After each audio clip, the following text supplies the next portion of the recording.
Olá, boa noite. Você vai ver no Brasil TV de hoje, Dia Internacional da Mulher. Um ato lembra as vítimas de feminicídio no Recife. Gustavo Ferreira. O objetivo do ato foi chamar a atenção das autoridades para o combate urgente da violência contra as mulheres. Daqui a pouco eu trago mais detalhes aqui no Brasil TV. Um dos criminosos mais procurados do Espírito Santo é preso em Vitória, Kaique Verli. Ele é apontado como chefe do tráfico de drogas dos bairros da Penha e Bonfim, em Vitória. A polícia de Alagoas prende 3 pessoas suspeitas de participar de uma fraude bancária. Eric Maia. Oi, Marcele, tudo bem? Daqui a pouco a gente vai falar sobre uma operação da Polícia Civil de Alagoas que prendeu 3 pessoas suspeitas de participarem de um esquema que desviou R$2 milhões de um banco. Daqui a pouquinho aqui no Brasil TV. E a Polícia Federal investiga um esquema criminoso para burlar a declaração do imposto de renda no Ceará. Bruno Cavalcante. Segundo as investigações, as declarações de imposto de renda estavam no nome de estrangeiros que já saíram definitivamente do Brasil. Marcele. Piauí registra a primeira morte por dengue neste ano. Edgar Neto. O paciente de 51 anos era morador de Bom Jesus, no sul do estado, Marcele. Agora, uma outra morte suspeita está sendo investigada. Palmas amplia o público-alvo da campanha de vacinação contra a dengue. Tamira Pinheiro. A baixa procura pela vacina fez o público-alvo da campanha ser ampliado para adolescentes de até 14 anos. Começa o trabalho para recuperar uma rodovia em Goiás depois de uma tragédia com 5 mortos da mesma família. Nayara Santos. A chuva destruiu a rodovia em Iaciara, no nordeste goiano. A água arrastou o carro dessa família. Marcele. A cheia do Rio Acre tira mais de 20 mil pessoas de casa. Richard Laureano. O nível do Rio Acre começou a baixar em Rio Branco, mas continua acima da cota de transbordamento, que é de 14 metros. Marcele. Começa hoje o Festival Brasileiro da Cerveja em Santa Catarina. Felipe Salles. Até amanhã, Blumenau espera receber milhares de visitantes de todas as partes do país no Festival Brasileiro da Cerveja. Mas por enquanto eu volto com você, Marcele. Sexta-feira, dia 8 de março, agora no Brasil TV.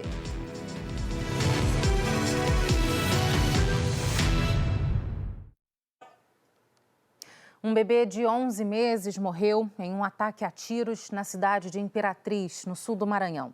Testemunhas contaram que a criança e um tio estavam acompanhados de um amigo da família numa calçada, quando os criminosos passaram em uma moto atirando. O André Souza tem mais detalhes deste caso. Olá, ontem foi uma noite de muita violência aqui na cidade de Imperatriz. Tiroteios em 3 regiões da cidade. O primeiro foi no bairro Nova Imperatriz. 5 pessoas estavam sentadas na porta de casa quando 2 homens em uma moto passaram atirando.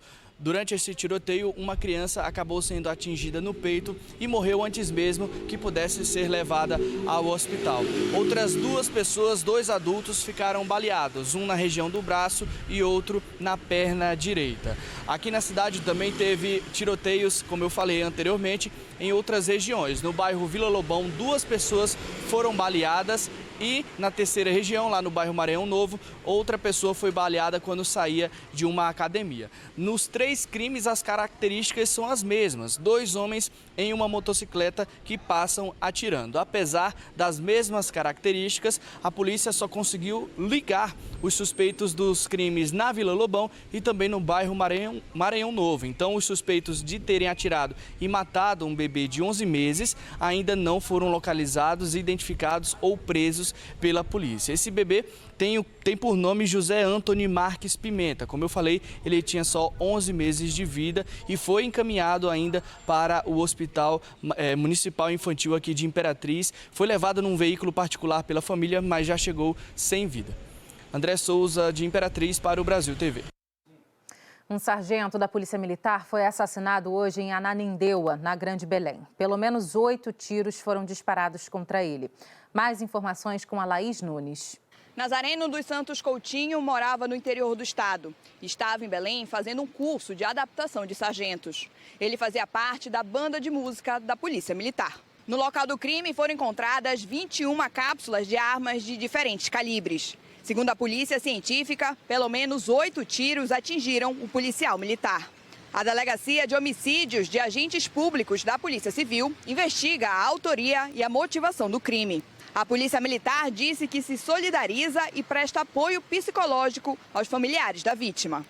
Volto com você, Marcele. A polícia de Alagoas prendeu 3 pessoas suspeitas de participar de um esquema que desviou R$2 milhões de um banco. O Eric Maia tem mais detalhes. Olá, Marcele. As 3 pessoas foram presas em Maceió e são suspeitas de participarem de um esquema que desviou R$2 milhões de um banco. Os presos são 2 homens e uma mulher que trabalhavam em uma agência de telemarketing que tinha acesso privilegiado ao sistema da instituição financeira. A investigação da seção de roubo a bancos da Polícia Civil descobriu que os suspeitos encontraram uma falha no sistema do banco, para a qual eles prestavam serviço de atendimento a clientes e, a partir daí, conseguiram desviar os valores. O esquema contava com a participação de uma 4ª pessoa que foi presa assim que as investigações começaram. Os detidos foram encaminhados para o sistema prisional de Maceió, onde vão aguardar julgamento, junto ao 4º integrante, já sob custódia, permanecendo à disposição da Justiça. Todos vão responder por furto qualificado e associação criminosa. Volto com você, Marcele. A Polícia Federal está investigando um grupo criminoso por suspeita de fraude na declaração do imposto de renda. O Bruno Cavalcante tem as informações. Oi, Marcele. Foram cumpridos 6 mandados de busca e apreensão pela Polícia Federal. As declarações estavam no nome de estrangeiros que definitivamente já saíram do território nacional. Segundo a Polícia Federal, a quadrilha colocava os créditos em contas abertas com documentos falsos que eram resgatados por várias pessoas que, em tese, teriam direito ao recebimento. Por causa dessa ação, a polícia descobriu que o grupo fraudou 12 mil declarações de imposto de renda, um prejuízo de mais de R$2 milhões e 700 mil reais. A Polícia Federal também disse que as investigações só foram iniciadas por causa de uma prisão em flagrante em São Paulo. Agora, os agentes buscam conseguir indícios sobre a atuação da organização criminosa. Caso isso seja comprovado, os investigados poderão responder pelos crimes de estelionato qualificado, falsificação e uso de documento falso, lavagem de dinheiro e integrar uma organização criminosa. Volto com você, Marcele. Policiais federais encontraram $3 milhões, o equivalente a cerca de R$15 milhões, olha só, escondidos na parede de uma casa em Curitiba. Os malotes de dinheiro estavam dentro de uma parede falsa. A quantia foi apreendida 2 dias atrás durante uma operação da Polícia e Receita Federal que investigam um esquema milionário de lavagem de dinheiro do tráfico internacional de drogas. 2 pessoas foram presas, entre elas um empresário do ramo de transportes de Curitiba. O nome dele não foi divulgado pela polícia. A polícia do Amazonas investiga a morte de um professor de jiu-jitsu. Ele foi encontrado baleado dentro do próprio carro em frente a uma academia. Juscelio Paiva. A academia onde o professor de jiu-jitsu trabalhava ficou fechada nesta sexta-feira. Lutadores de luto. Foi por volta das 6 horas da manhã que o crime aconteceu. De acordo com informações da polícia, o professor de jiu-jitsu, James Nascimento Mota, de 47 anos, havia acabado de chegar. Ele ainda estava dentro do carro dele, olhando o aparelho celular, quando foi surpreendido pelos pistoleiros. Os criminosos efetuaram vários disparos. Segundo informações ainda da polícia, durante a ação dos criminosos, um outro veículo, também um carro de passeio, foi alvo de disparos. A gente consegue perceber as marcas de tiros ainda no vidro do veículo. O professor James Nascimento Mota trabalhava nessa academia aqui no bairro São Raimundo, na zona oeste de Manaus. A polícia informou, nossa equipe também conseguiu constatar que a academia possui câmeras de segurança. Porém, nós conversamos com moradores dessa região e eles informaram que o equipamento não está funcionando. Porém, a Polícia Civil do Amazonas esteve no local. O veículo do professor de jiu-jitsu foi levado para a sede da Delegacia delegacia especializada em homicídios e sequestros que investiga o caso. Os criminosos, depois dessa ação, conseguiram fugir em um carro de passeio que, segundo testemunhas, aguardava do outro lado da rua. Agora é a Polícia Civil do Amazonas que deve apurar esse caso. O traficante Fernando Moraes Pereira Pimenta, mais conhecido como Marujo, foi preso hoje durante uma operação em Vitória. Ele é apontado como o primeiro da lista dos criminosos mais procurados do Espírito Santo. O mais impressionante é que, na hora da prisão, a polícia descobriu que ele usava um cilindro de oxigênio. Isso para sobreviver num esconderijo insalubre. Mais detalhes agora com Kaique Verli. Olá, foi preso hoje em Vitória Fernando Moraes Pereira Pimenta, o Marujo, que era considerado pela polícia como o criminoso mais procurado do Espírito Santo. Marujo foi preso em um esconderijo na casa do pai dele, no bairro Bonfim, aqui na capital. Segundo a polícia, esse esconderijo era tão fechado e tão escuro que o traficante precisava usar um cilindro de oxigênio para conseguir respirar lá dentro enquanto se escondia da polícia. Marujo era procurado há mais de 7 anos aqui no Espírito Santo. Tinha vários mandados de prisão em aberto por tráfico e homicídio. De acordo com a polícia, ele comandava o tráfico nos bairros Bonfim e bairro da Penha, aqui na capital. De acordo com as investigações, ele é responsável por vários ataques a tiros, vários conflitos armados que levam pânico e medo aos moradores da Grande Vitória. Ele foi preso numa ação conjunta da Polícia Civil e da Polícia Penal aqui do estado. Eu volto com você, Marcele. Equipes do Centro de Investigação e Prevenção de Acidentes Aeronáuticos, o CENIPA, estão em Belo Horizonte para apurar as causas do acidente com um avião da Polícia Federal no aeroporto da Pampulha. Os 2 pilotos que estavam a bordo morreram. O engenheiro aeronáutico, que também estava no voo, continua internado. O Lucas Franco acompanhou hoje o trabalho de investigação. Olá, as equipes do Seripa 3, que é um órgão ligado ao CENIPA, o Centro Nacional de Investigação e Prevenção a Acidentes Aeronáuticos, passaram o dia aqui no aeroporto da Pampulha, colhendo novas informações e também dados que vão auxiliar nas investigações para descobrir o que pode ter motivado a queda deste avião da Polícia Federal na última quarta-feira, aqui no aeroporto da Pampulha, em Belo Horizonte. Também hoje foram velados os corpos dos pilotos José de Moraes Neto, de 50 anos, e também de Guilherme de Almeida Irber, de 44 anos. Os dois estavam na aeronave no momento da queda e morreram na hora. Já uma terceira vítima, o mecânico Walter Luiz Martins, de 51 anos, engenheiro aeronáutico, permanece internado em um hospital de Belo Horizonte. Segundo informações, o quadro de saúde dele é estável. Agora, as equipes do CENIPA atuam para descobrir as causas desse acidente, uma investigação que não aponta um responsável e sim busca prevenir novos acidentes aéreos diante dos dados colhidos. Essa investigação, então, deve prosseguir pelos próximos meses. De Belo Horizonte, Lucas Franco, para o Brasil TV. A seguir, começa o trabalho para recuperar uma rodovia em Goiás depois de uma tragédia com 5 mortos da mesma família. Nayara Santos. A chuva destruiu a rodovia em Iaciara, no Nordeste goiano. A água arrastou o carro dessa família. Marcele. A cheia do Rio Acre tira mais de 20 mil pessoas de casa. Richard Laureano. O nível do Rio Acre começou a baixar em Rio Branco, mas continua acima da cota de transbordamento, que é de 14 metros. Marcele. E um ato lembra as vítimas de feminicídio no Recife. Gustavo Ferreira. O objetivo do ato foi chamar a atenção das autoridades para o combate urgente da violência contra as mulheres. Daqui a pouco eu trago mais detalhes aqui no Brasil TV.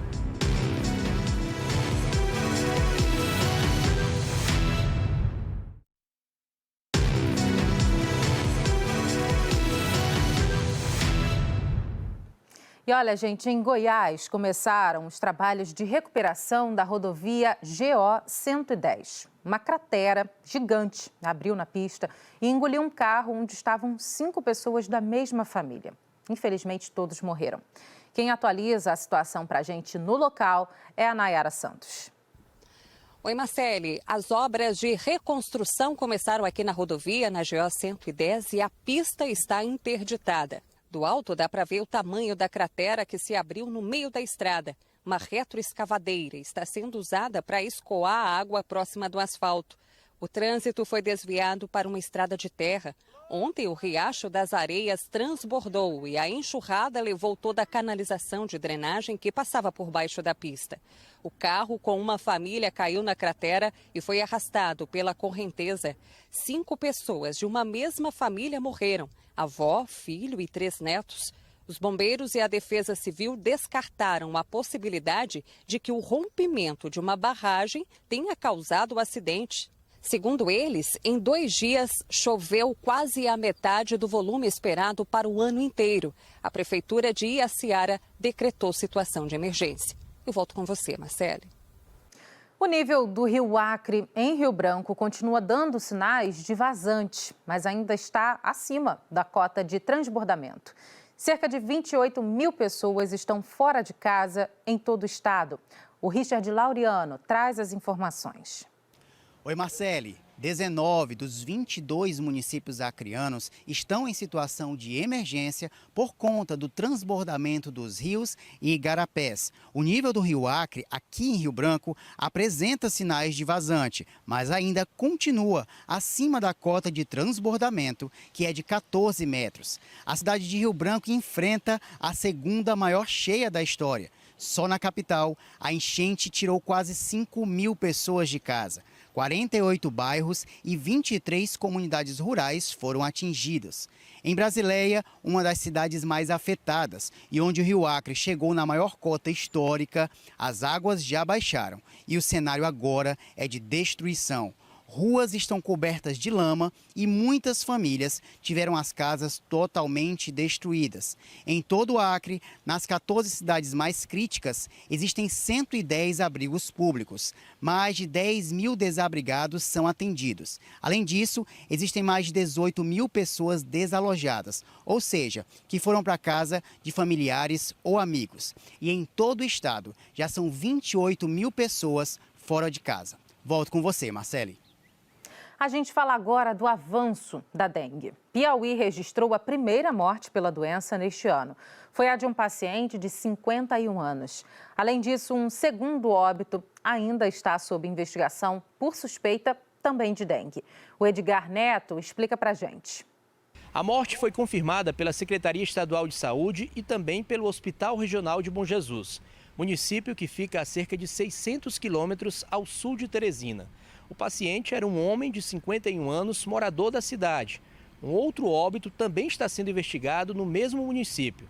Segundo o último boletim epidemiológico divulgado pela Secretaria de Saúde do Piauí, houve um aumento de 52,5% nos casos prováveis de dengue aqui no estado, se comparadas as 9 primeiras semanas de 2023 com as de 2024.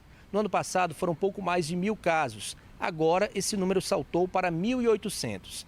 A partir daí, a Secretaria Estadual de Saúde está desenvolvendo campanhas de conscientização junto à população, incentivando também a formação de comitês de enfrentamento à dengue, para evitar água parada e a proliferação do mosquito transmissor. Eu volto com você, Marcele.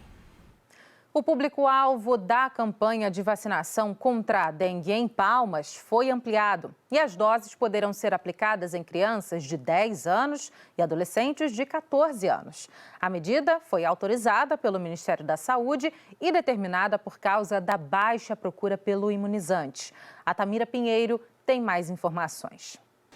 Oi, Marcele. Com a ampliação do público-alvo da campanha de vacinação contra a dengue, crianças de 10 anos e adolescentes de 14 poderão tomar a vacina. A medida foi publicada em uma nota técnica do Ministério da Saúde por conta da baixa procura pelo imunizante. A vacinação por aqui começou no dia 28 de fevereiro, mas em uma semana apenas 906 crianças tinham sido vacinadas. Até então, o público-alvo eram crianças de 10 e 11 anos de idade. Segundo a Secretaria Municipal de Saúde de Palmas, até a última quarta-feira, dia 6, aqui na capital, 565 crianças haviam recebido a vacina. A capital também confirmou que vai ampliar a vacinação para adolescentes de até 14 anos. O Tocantins recebeu 11.540 doses da Qdenga e são necessárias 2 doses com um intervalo de 3 meses entre cada aplicação. Volto com você, Marcele. Salvador começou hoje a campanha de vacinação contra a gripe. No total, 50 unidades de saúde vão aplicar as doses. Quem tem as informações e acompanha tudo é a Adriana Oliveira. Olá, muito boa tarde. A estratégia de vacinar contra a influenza está completando 25 anos. E ao longo desse período foi realizada a vacinação entre final de abril e início de maio. Mas este ano o Ministério da Saúde decidiu antecipar por conta do aumento da circulação de vírus respiratórios. Nos consultórios, as complicações já aumentaram de janeiro para cá. Mais de 5 milhões de baianos fazem parte dos 17 grupos que podem tomar a vacina contra a gripe. Crianças de 6 meses a menos de 6 anos, gestantes, puérperas, trabalhadores de saúde, professores dos ensinos básico e superior, povos indígenas, idosos com mais de 60 anos, pessoas em situação de rua, profissionais das forças de segurança, salvamento e forças armadas, caminhoneiros, rodoviários, trabalhadores portuários, funcionários do sistema de privação de liberdade, presos, adolescentes e adultos sob medidas socioeducativas até 21 anos, pessoas com deficiência permanente e com doenças crônicas não transmissíveis. Além de Salvador, outras cidades começam a vacinar na próxima semana. Hoje é o Dia Internacional da Mulher e é um dia de reflexão para cobrar respeito, direitos, igualdade e principalmente o fim da violência de gênero. No Recife, um ato lembrou vítimas de feminicídio. A praia de Boa Viagem recebeu 100 bancos vermelhos em memória às mulheres assassinadas em Pernambuco. Quem tem os detalhes é o Gustavo Ferreira. Oi, Marcele. O ato deste 8 de março foi realizado na praia de Boa Viagem, no Recife. Para lembrar as vítimas de feminicídio em Pernambuco, foram instalados na areia 100 bancos vermelhos. O objetivo foi chamar a atenção da população e das autoridades para o combate urgente de todos os tipos de violência contra a mulher. De acordo com dados da Secretaria de Defesa Social de Pernambuco, de janeiro a novembro de 2023, foram registrados mais de 47 mil casos de violência familiar e doméstica contra a mulher. E no ano passado inteiro, foram contabilizados oficialmente 69 feminicídios. O Instituto Banco Vermelho, que organizou a ação, enfatizou a necessidade de toda a sociedade, homens e mulheres, se engajarem nessa luta, que precisa ser todos os dias. Marcelo, eu volto com você. Em Altamira, no Pará, hoje teve caminhada de representantes de entidades sociais, de coletivos de mulheres, servidoras públicas e estudantes, para lembrar a data simbólica na luta pelos direitos femininos. E a Cristiane Prado acompanhou. A mobilização já ocorre há mais de 3 décadas aqui em Altamira. Representantes de movimentos sociais, de coletivos de mulheres, servidoras públicas e estudantes foram para a rua lembrar a data simbólica na luta em defesa dos direitos femininos. O ato público também defendeu que crianças e adolescentes tenham um futuro livre de ameaças. A caminhada também lembrou a necessidade de fortalecer políticas públicas na área da saúde da mulher. Pacientes oncológicas de toda a região de Altamira enfrentam dificuldades para fazer o tratamento contra o câncer. Volto com você, Marcele. E começou hoje o Festival Brasileiro da Cerveja. O evento vai até amanhã em Blumenau, Santa Catarina. E o Felipe Salles mostra pra gente. Oi, Marcele, boa noite para você, para todos que estão nos assistindo. Nós estamos aqui no Parque Vila Germânica, em Blumenau, casa oficial do Festival Brasileiro da Cerveja. E por aqui, mais de 90 cervejarias de 21 estados brasileiros estão reunidas. A proposta do evento é a seguinte: antecipar algumas novidades do setor que os consumidores ainda vão encontrar só mais lá na frente. E funciona assim: assim que você pagar a entrada, e elas estão custando a partir de R$ 12,50, você já ganha um copo do evento com as seguintes marcações: 100, 200 ou 300 ml. O visitante então vai no estande que lhe interessa, escolhe quais tipos de cerveja quer provar e em qual dessas 3 quantidades que eu falava para vocês. E aí os chopps especiais, quando a gente fala nessa medição de 300 ml, por exemplo, eles estão custando em média R$ 13 por aqui. E olha, tem cervejas das mais exóticas possíveis, viu? Tem cerveja de café, tem cerveja de tangerina, tem cerveja de mandioca, tem até cerveja de bacon. São mais de 160 opções de cerveja para serem provadas por aqui. No ano passado, mais de 30 mil pessoas visitaram o Festival Brasileiro da Cerveja e a meta desse ano é tentar superar esse índice. O evento termina amanhã à noite aqui em Blumenau e é claro que estão todos mais do que convidados. Eu volto com você, Marcele. O Brasil TV fica por aqui. Outras notícias logo mais no Jornal Nacional, às 8h30 da noite, hora de Brasília. Uma ótima noite para você, um bom fim de semana.